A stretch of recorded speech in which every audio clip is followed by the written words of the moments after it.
The beauty of this car, and there is a beauty, is how they have managed, and this is why I said this car shows what Mahindra can do.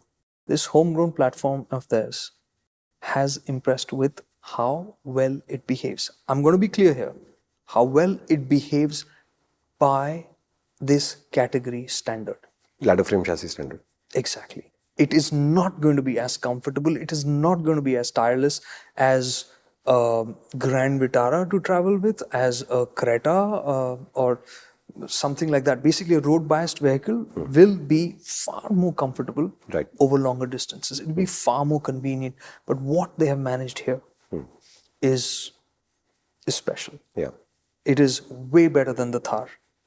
Way better. And the feeling was that it's easy to drive. Oh, that's very good for the car this size. It's impressive. The word that I used for it when I drove back on the highway was, I could thread a line. That's cool. For a car this size and this kind of weight and driving position, etc., that's saying a lot. It now gets an electronic power steering, which is really easy to use. In the city, it's light, convenient. On the highway, right amount of information, precision, so that you can control this car easily. Right. In fact, in some of the twisty bits, it was wet, and I was pushing the car to see when it would misbehave. It would be clean, clean, clean, clean, and to the point where you're like, come on, we can do more. And before anything would happen, the ESP would kick in. It would slow the car down before it got to a point where it will get ill-mannered. Right. Great experience. And before you think this requires a lot of speed to do, on the Mumbai-Pune Expressway, it's a fairly slippery road now because it's really old concrete. There are some really tight turns. You can do this at really low speeds where you're not going ridiculously fast, but you can see the limit arriving because the road is just about to give up. And the fact that the ESP arrives before that and controls the situation before you can push it to that, that's good. This driving aspect of it is one of the bits that really clicked for me. I mean, that sense was growing, but it really clicked for me on the way back. It's one of the last things that clicked, but it's, I think, for me, one of the most impactful things because I can't imagine driving that way in the Scorpio N. Correct.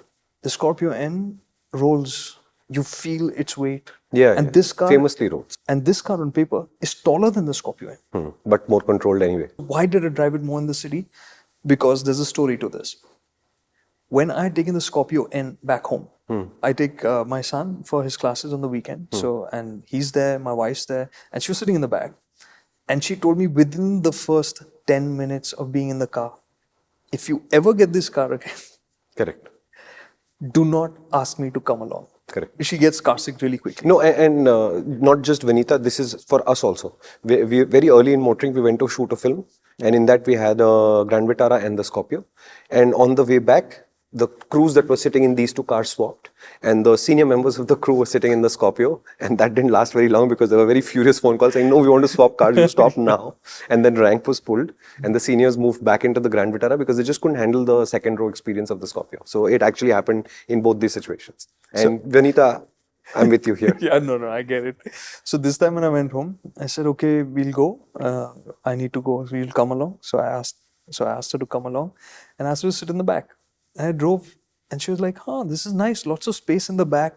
Very nice and tall. I'm enjoying sitting here. And then she, of course, noticed that the window is split. The rear window, one part of it is fixed and only one part goes down. It's like, oh, this feels like an old school car because of this. So all these observations from her. But and she didn't notice. Came back. Yeah. I actually had to ask her, so what did you think of the car?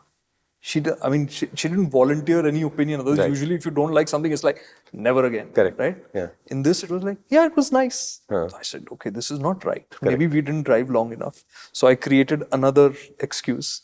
Then the next day we went again. Same situation, longer drive, more broken roads, all of that. The only time that something struck her was when we went over speed breaker a little bit faster. Right. Where then it goes... Correct. It starts doing its rocking thing.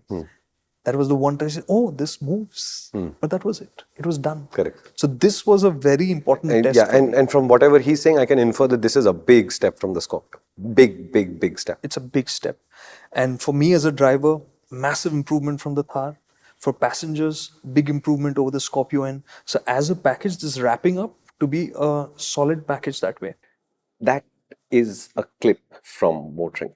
And what that means is, if you'd like to see more of these, you can do two things. One is stay on this channel, subscribe and watch more, or you can come to the main MotorInc channel where you'll find a much longer video that discusses this idea in a lot more detail.